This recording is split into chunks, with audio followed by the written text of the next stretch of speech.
We started. Alright, what's up, everybody? Welcome to part 2 of what if Yuji Itadori was a Saiyan. Now then, I got some things to clear up. Yuji Nabara.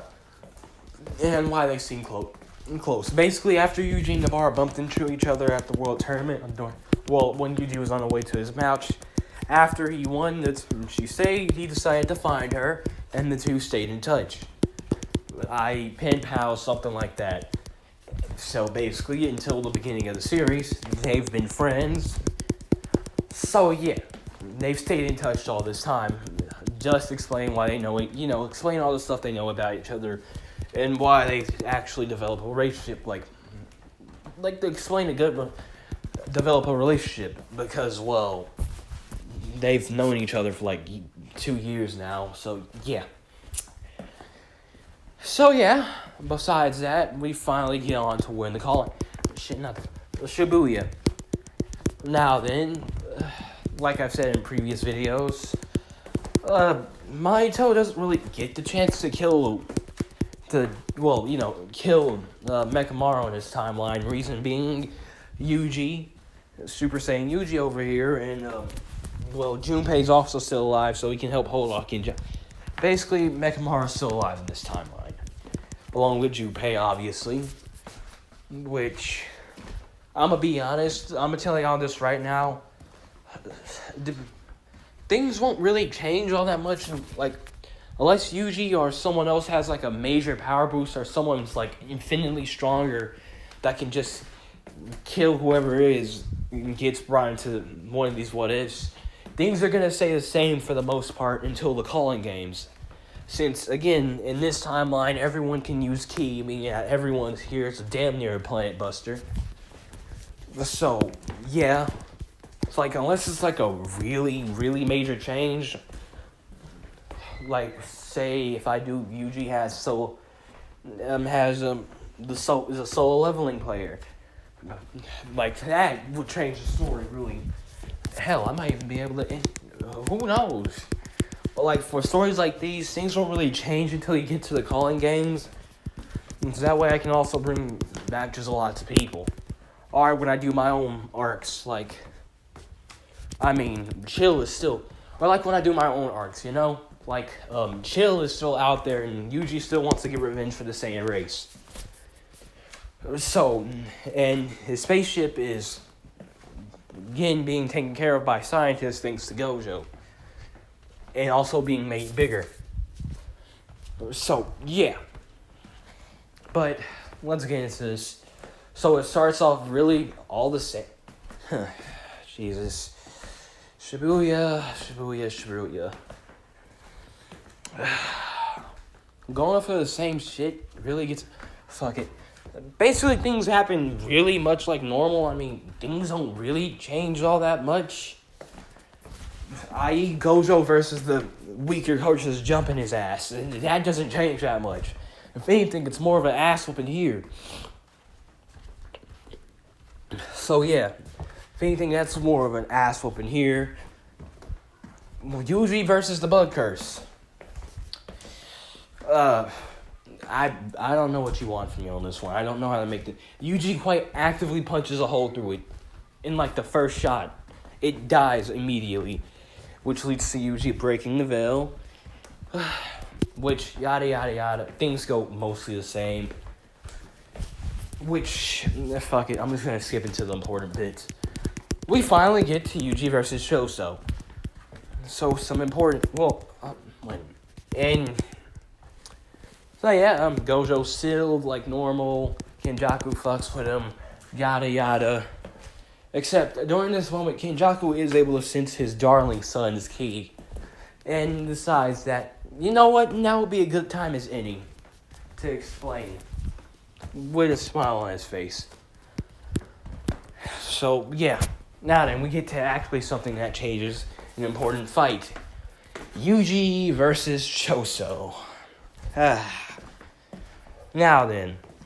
Yes, Choso, because of, ki manipulation and Choso being a curse, obviously, he's actually matches up to Yuji quite well. Yuji can sense it. And so we finally get into the fight. Thank God. as we see Yuji charging his Choso with a major attack, charging ki around his head for a major attack, only for Choso to dodge, and kicking, wait a minute, big dot. Before giving Yuji a quick and powerful knee to the stomach, and proceeding to give him at least a good 2 hits into the face before blasting with piercing blood, sending him flying back into a wall. Yuji comes, which Choso did immediately, has to start dodging ki blasts and start firing out from the crater in the wall, followed by Yuji bursting forward with screaming Kaioken, which Choso replies with a Kaio what before getting absolutely decked in the face. And then a combo. You know the same combo that Goku pulled on Piccolo in the 23rd martial arts tournament? That. Yuji does that. So, yeah. He constantly, basically, he finally ends it off with one mean, devastating punch to the gut, which damn near knocks Choso down a peg before while in his rage, he claps his hands together before shooting blood into Piercy's eyes. Piercy's? Who the fuck? Yuji's eyes to basically throw him off before kicking him and following up with his own move. He shoots the blood through behind Yuji while leaving little ki droplets in it. Now then, this leads to Yuji after getting the blood out of his eyes, going back for another round. Which, after getting sent back, he does proceed to try rushing again, only for Choso to shoot blood behind him, which he dodges, but just like last time, and the other blood particles that have been hiding pops up behind Yuji, with Choso with Choso saying hell grenade as the droplets of blood proceed to evaporate to reveal ki balls, which surround Yuji and cause a massive explosion to go off. Which Yuji's eyes covered by the smoke, Choso comes in, being able to stab Yuji in the stomach before outright just punching the blade through and sending Yuji flying through a wall. Now then, we see Yuji starting to think to himself that Super Saiyan still takes up a little bit too much of his energy, along with the fact he just doesn't have that much good of a control over it right now. Which he can still activate it at will. Yes, he's trained enough with it to do that. But he's still basically at grade 1. Or a more uncontrolled, unrefined grade 1. How would I put it? Alright, so Yuji, basically at an unrefined grade 1 of Super Saiyan. Meaning that he's still leaking ki and energy, except along with the fact that he still has to be mildly angry enough to pop into the form. So, yeah. So, getting like that right now isn't an option with Gojo Sensei being sealed in Yuji's eyes. So he has to get up and keep ready to get ready to fight. Now then, during the fight, Yuji ends up using a keyblade to cut Choso.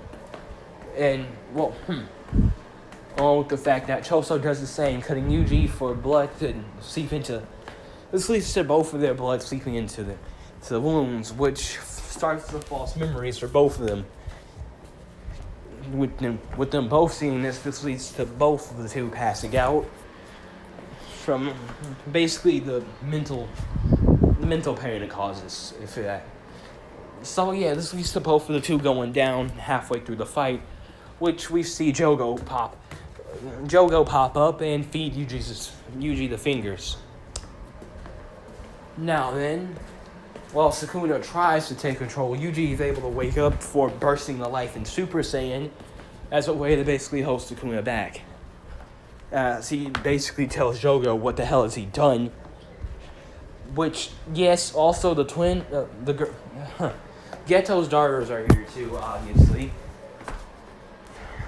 And they basically being able to sense Yuji's power, they immediately backtrack on their thought of asking Sukuna, and ends up asking Yuji to get rid of the person that's impersonating Mr. Geto. And basically, this conversation is happening while Yuji also has to listen to Jogo. But Yuji, being the person he is, tells him that he'll see about it, basically. Well, I think if they went to Yuji and asked him, he might. I like to think that Yuji possibly would. Since Yuji's all about saving everyone, so... Yeah. Since Yuji, was told to obviously keep people close, he possibly will want to do this just to give people closure. Or something along the lines. It's in Yuji's character. Fuck it. Let's get into Jogo. After this is said, Jogo proceeds to rush forward at Yuji and basically drags him halfway out through... basically drags him halfway out through the subway station up into a building, which Yuji quickly backs him off and proceeds to give Jogo a mean right hook, sending him flying through a couple of buildings before Yuji teleports behind him, kicking him in the spine, and grabbing him by the legs before grabbing by one of his... You know what Future Gohan did to 18? That. And thus he grabs Jogo by his legs and slams him basically through a couple of streets? Yeah, streets. Well, this is happening. Yuji starts to breathe harder as he can feel it. Sukuna's trying to take over. As you can start to slowly see Sukuna's markings start to pop on his face, with Yuji charging up even more to hold him back. And thus this commences Yuji and Jojo's fight, as Yuji's waiting to see who makes the first move between the two. With Jogo obviously making the first one, being impatient, trying to rush and burn Yuji like he did with Maki and them. This quickly gets countered by Yuji, however, as he does something similar to Gojo, ripping Volcano Man. He proceeds to rip Volcano Man's hand off before delivering one giant hit to the gut, sending him back, and proceeding to curve stomp him. As, how would I put? He Ishikis him. Or, in layman's terms, he proceeds to turn Jogo into a surfboard in the concrete, into water. And with Yuji stomping on him before bringing his hand back, getting ready to hopefully kill the curse before. But as he can start to feel it, his control is losing over. But by the time he tries, it's already too late. As Yuji drops to his base form with Sukuna's markings appearing on top of him. And with this, Sukuna tells him, basically yada yada yada, they come up with the same deal as a normal, which starts their fight halfway through. Jogo, already being damaged from Yuji, almost immediately pops a meteor, bringing it down. So there's a lot less... who am I kidding? Yeah, there is. And so with the meteor being brought down, he does the same thing with Panda and... I forgot the other dude's name. Basically, playing red light, green light, the meteor. After he tells him to go, he obviously appears on... And things go similarly to canon with him killing Jogo right there, and then telling him to stand proud, he's strong. Oh, also forgot to mention... Yuji's tail is the same color as his hair, so imagine... God damn it. Oh, Lord. Imagining a pink tail with basically some black stripes on it. Alright? So, there. So, yeah, while that's going... while that goes in canon, we get to Megami, and he pops Big Raga, and, well... That still goes the same. Magaraga pimp slap him and comes after, I forgot his name. I cannot remember. I mean, it doesn't really matter. Mr. Lucky Boy. Or, I guess, the dead man, fuck it. And this is when Sukuna basically floats down in front of Magaraga, which begins their fight. And almost immediately, Sukuna sends Magaraga flying, only for Magaraga to come back, grab Sukuna, and throw him into a building. Which we see Sukuna coming out holding a bag of popcorn. While having Yuji's tail hold... While Yuji uses his tail to hold the before drinking it. He almost immediately drops it afterwards, so he uses cleave and dismantle as he slashes at Madaraga with the regenerating monster. Well, the adaptability demon, or whatever, starts to rush at Sukuna, which this is where the fight gets mostly similar to canon. Although, halfway through it, after Madaraga threw a building, Sukuna thinks about the fact that it might be fun using that form the brat has. And thus, he proceeds to stop in the air before basically letting out a yell, which is followed by a golden light bursting from Sukuna. As it's seen that he's now in Yuji's Super Saiyan form using Yuji's body. As he thinks to himself that he can feel the power. He likes it, but it wouldn't help him killing Gojo, as he can tell that Yuji, even with this, is still weaker. Now then, we see a Super Saiyan Sukuna versus Madaraga, which he starts to put the beat down on Madaraga once more. Basically, all of his cleaves and dismantles are, 50 plus, or 50 times up. And so he's outright just straight up cleaving through Madaraga with each slice, cutting him through. Or, I guess, outright just cutting him. So one slice through his arm, one slice cuts his torso off.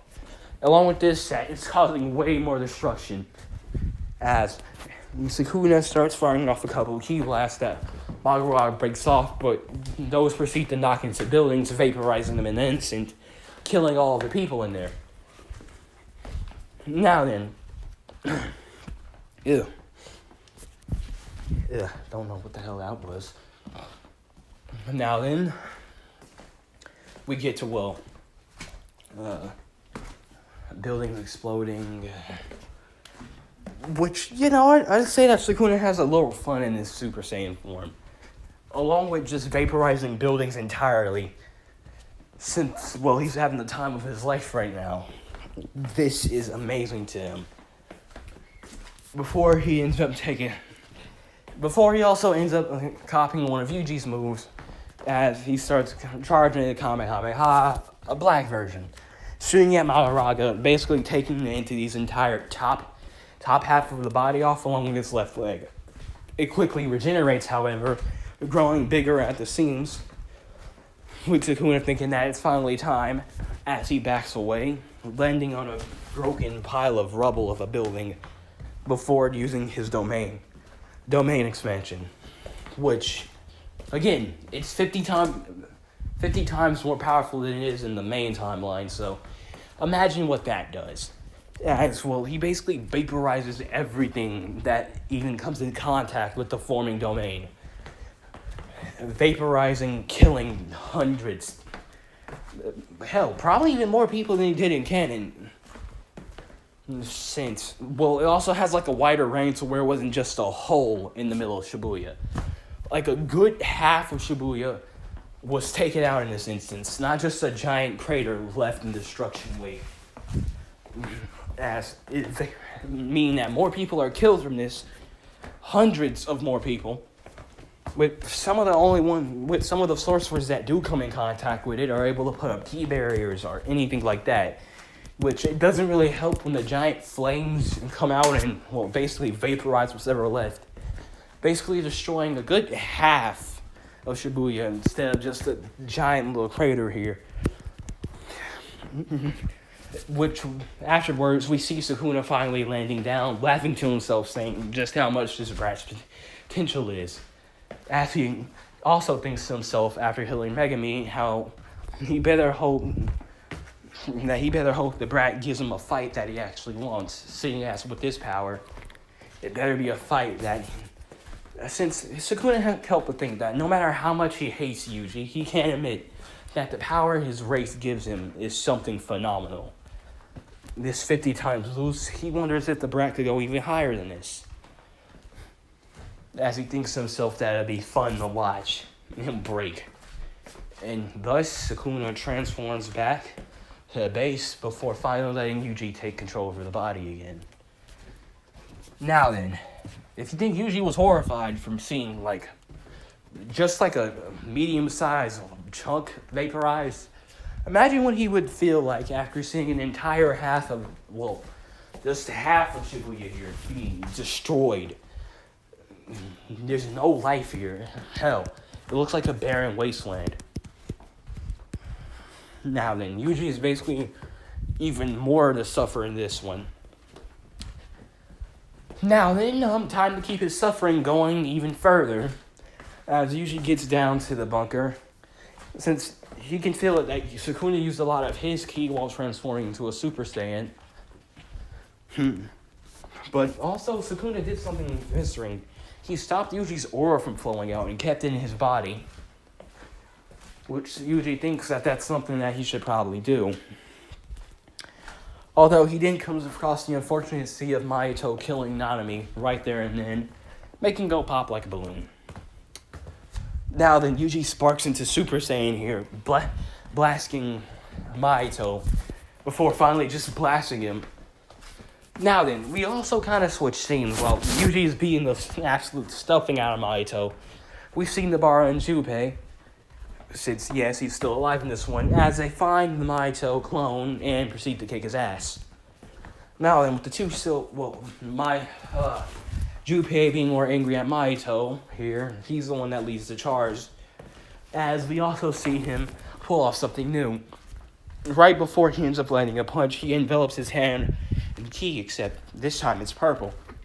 For whatever reason, his ki and cursed energy is purplish before delivering a punch, sending Mahito's clone back, only for it to realize that it's been poisoned.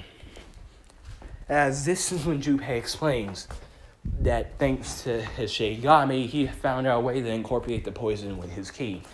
Which, that one guy from, Universe 11? No, not 11. I can't remember what universe, but the guys that had the guy that poisoned Gohan in the anime using his ki. Basically, that's what Junpei has become in a sense, using his ki like that. And thus, this leads to the clone having to run even further after getting called out by Nobara. Now then, she's the first one to chase after it as Junpei obviously cinches Yuji's ki spike up, which leads to him being slow in the dust. And he already sees that Nobara is way ahead of him by the time he leaves, which he starts rushing after her. As he can also feel it, and same with Nobara, that Yuji's ki is spiking again. Now, we'll get back to Yuji tearing Mahito apart, actually. Which, eventually the two Mahito clones come together, and Junpei and Yuji get to see as he ends up being able to touch Nobara's face, with Yuji smacking him away. But it's already too late. With Nobara telling Yuji that it was great, tell everyone that it was fun, nice knowing him, and also telling him that it was a great game to meet him those years ago, before eventually, her eye goes pop, and falling down to the ground. Now, Junpei is frozen by this, but Yuji, he's just watched Sukuna destroy half of an entire city. He just watched one of his mentors be killed in front of him by someone he let go because he got too arrogant. And now this same person has done it again, except this time to his girlfriend. And not only just girlfriend, but best friend at it too. Someone he's known for years. And Yui just calmly walks to her body. Junpei he really doesn't know what to do.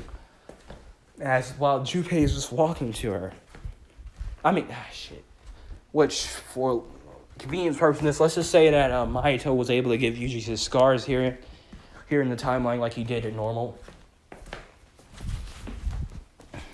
Basically earlier, or who knows, maybe Maharaga could have did it. But yeah, so Yuji already has his scars.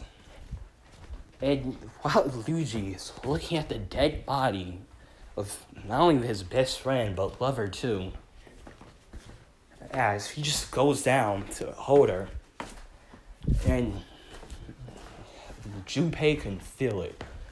You can feel Yuji's ki slowly rising, fact, it's rising beyond what he thought Yuji's power level already was. With Yuji feeling the tears finally start to spill out of his eyes while holding her. Remembering everything that's happened, Yuji finally bursts out in rage, screaming, as you see a giant giant golden light pierces the sky. Something that's Junpei can feel it. This is something more powerful than what Super Saiyan was for Yuji. As he can see it, as he looks up, he sees Yuji's holding Nobara's body, but there's something different about Super Saiyan here. Not only is Yuji's hair spikier, but his muscles are more refined, along with the fact that there's now electric blue lightning surrounding him. And he can feel the power difference. If he had to say if Super Saiyan was a 50 times boost, whatever this is a 100 times boost. As Yuji looks up, the tears basically evaporating from his eyes the moment they hit the ground, looking at Mahito, who's starting to fear again. As Yuji, in the most calm manner he possibly can, with his ki oversurging and his rage at the boiling point, he tells Junpei to take Nobara. And luckily at this moment, this is when Todo and the one dude, Arata, however you say his name, gets here. Which reason being, they got here a little bit faster because they sensed the spike of huge ki and curse energy just rising. It also helped that there was a golden beam of light that shot into the sky. That helps. And thus, Arata tells Yuji that he could possibly make her stable, but Yuji telling him to do it and take her away. Which he proceeds to do this as he also immediately starts flying away. While Junpei and Todo are still surprised at Yuji, he's calm, but enraged at the same time. They can feel it in just his ki alone. Almost in that instant, Yuji teleports away from Spike before basically just backhanding Mahito straight into the ground. Mahito could feel in that one moment that he was stronger than him, and thus led to Mahito deciding that now would be a smart time to use his transformation to hopefully even the playing field. With Yuji landing right in front of him, he tells him to go ahead, because it'll make it all the more fun when he rips him apart. As Yuji gives a twisted and demented smile, telling the curse to do it. And thus he does, but things don't really go out all that way. As Mahito almost immediately afterwards, after trying to swing a punch, basically he just swings a punch at Yuji, and when it connects, his hand just shatters from the impact. As he realized that he doesn't know what he's woken up, but he's woken something up.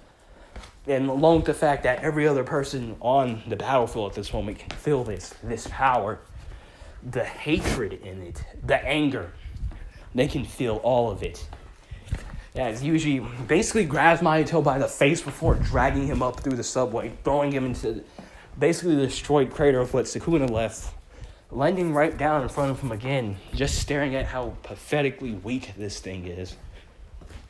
Yuji doesn't know what he feels right now. His anger has reached a boiling point, but sure, he's enraged. But right now, beating the ever-living shit out of Mahito is making him feel all the more better about watching him slowly realize his fear of what Yuji has become. And Yuji can't help but revel in how scared Mahito is getting. Now then, Mahito does try to pull a fast trick of getting Yuji, but Todo ends up... Well, he tries to pull a fast one by going after Todo and Junpei, which Junpei ends up hitting him with the poison, along with Todo slapping his hand, while Yes inadvertently ruining his own, just to get Yuji there faster. Yuji almost immediately hits Mahito with a backflash, sending him flying back. As he lands in front of him, and now Yuji is full on smiling.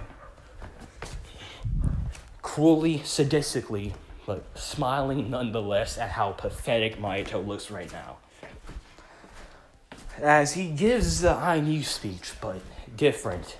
Telling Mahito that, yes, he's like him in some extent, but he could never be this pathetic. He could never be this weak. As Yuji smiles at Mahito, telling him that yes, he's like Mahito, enjoying the way his enemy is suffering right now. Telling him that he will never be as weak or pathetic as him. As Mahito looks at Yuji, he sees not Yuji, but he can't help but think to himself that this is a demon, a monster. Whatever this is, it isn't human or cursed. And thus, he's scared. He's more scared than ever as he tries to run for his life. But at this point, Yuji is playing with him. As Yuji teleports in front of him, and he can see Mahito is scared, terrified, but he can't move as Yuji sends him flying into the ground, shattering it beyond repair, with the curse trying to crawl away, not even being able to run anymore, slowly being chased down, with Yuji smiling at all the same, reveling in the fear he's causing.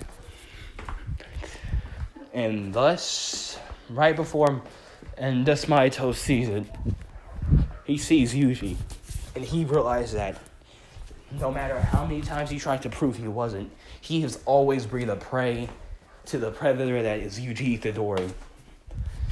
And Yuji is getting ready to finally kill him, but just as he's about to, he senses someone appear. It's something similar to from what his father described what his mother's key was, something similar to that. As Yuji looks and sees someone there and just is about, and right when Mahito is begging Geto for help, he ends up getting, eaten. Now this sends Yuji into a spiral. The person that he was torturing wanted to kill himself, wanted to make suffer. And that chance, because of his cockiness and wanting to make him suffer, has cost him the chance of getting revenge for everyone he's killed. This sends Yuji into a berserk rage, as Yuji rushes forward at Geto, quote unquote. His eyes his pupils gone, his eyes fully white, screaming, basically not even saying words, just trying to kill Geto. With Geto barely being able to dodge before finally using a couple of head sides that wrap Yuji in the bind. As Yuji starts basically screaming, releasing more power to hopefully break out in his berserk state. Now then, while this is happening, Sukuna can't help but watch and laugh at just how much Yuji is like him in the long run. And no matter how much Yuji tries to act like it, he enjoys making those he hates suffer. Or at least this form is bringing that deep down part that Yuji won't admit that is there out. And he's loving every bit of it. And with Yuji basically spiraling out of control, and Toro, who did the slap thing, is out of commission.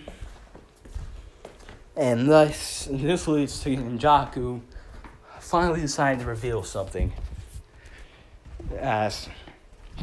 He's able to, I guess he just walks up to Yuji, which Junpei is getting ready to attack as he gets ready to fly down at him, but gets held by another little key bind, which basically takes Junpei out, which we finally see Geto walk up and place his hand on Yuji's head before diverting his key into it.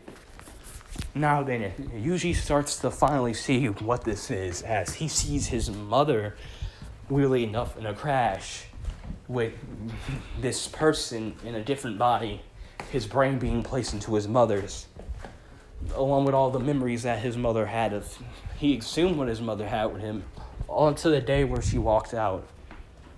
After this, Yuji ends up breaking Yuji out of his berserkness and Super Saiyan 2. Which, I just saying that Junpei did dump this Super Saiyan 2. But basically, this leaves Yuji out his berserkness before screaming at Gao, asking him why does he have his mother's memories? Why did... Basically, which Kenjaku finally brings down the plan once and for all, to disseminate that he's not the person they think he is. As he raises his head up and saying, "Don't you remember your mother?" And how sad he's making her. In which Geto explains to Yuji exactly what's happening, which this doesn't do Yuji any good mentally at the moment, as he realizes that his mother, who abandoned him, is right here and there, who not only killed not even his actual mother, just his father's wife, and then left after Yuji was formed. Which Yuji can really only utter one word after this mentally exhausting and taxing day. Why? With Kenjaku simply responding for his plan, which he almost immediately proceeds to gut check Yuji, which basically brings him down for a bit, dropping him to the floor. And with this, he starts to walk away, which I say this is when Urarame shows up and gets ready to handle him. But luckily, this is when Yuki shows up. And after Yuji gets his head back in the game a bit, this is when Choso shows up, screaming "No Shitori Kamo." And with Yuji and Choso recognizing the fact that they're brothers. But as Yuji is rushing Yuji's basically out of key at this point. Since Yuji barely had I say he had like a 50% control over Super Saiyan, which bursting up to Super Saiyan 2, which the only reason he did because of how much of a hiding tax this day was from all of the murders Kenjaku committed to everything. From how high of a tax this did on Yuji's mind and psyche, he basically will allow him to push past the power barrier of Super Saiyan 2. While he's done this also basically took a lot of ki to do. It then proceeded Yuji waste even more ki while raising out in Kenjaku's ki bind. Basically while trying to power up, expelling more ki and curse energy, and thus losing a lot in the process. So Yuji knows really the only thing he can do right now is run. Basically screaming at whoever this thing, his mother, he guesses, screaming at the person to give his Gojo Sensei back. And just like that, the portal closes, leaving Yuji there to drop on his knees before screaming out in rage. With Junpei watching this, but beyond that. And thus we finally get to the untold end of the Shibuya arc, with Yuta saying that he'll kill Yuji Itadori. Only the fact that we don't see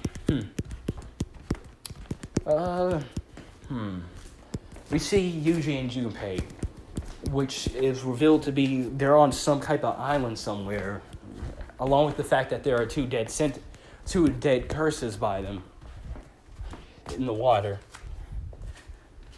As Junpei is watching from a far distance before Yuji bursts out into anger, screaming, basically bursting back into basically bursting into Super Saiyan 2 immediately before absolutely vaporizing the little island formation he's on. The little island he's basically flown to collect his head, vaporizing it completely. As Yuji is revealed, with the two dead corpses of the curses still floating on the water elsewhere, and Yuji just standing there, floating over there at water in Super Saiyan 2. This is when Junpei comes down to him and telling him they have to go. And thus, we see Yuji power down before they both grab dead curses and flying off. And with that, we leave off. With that, we leave off part 2 of this off. So I'm on 13, signing out.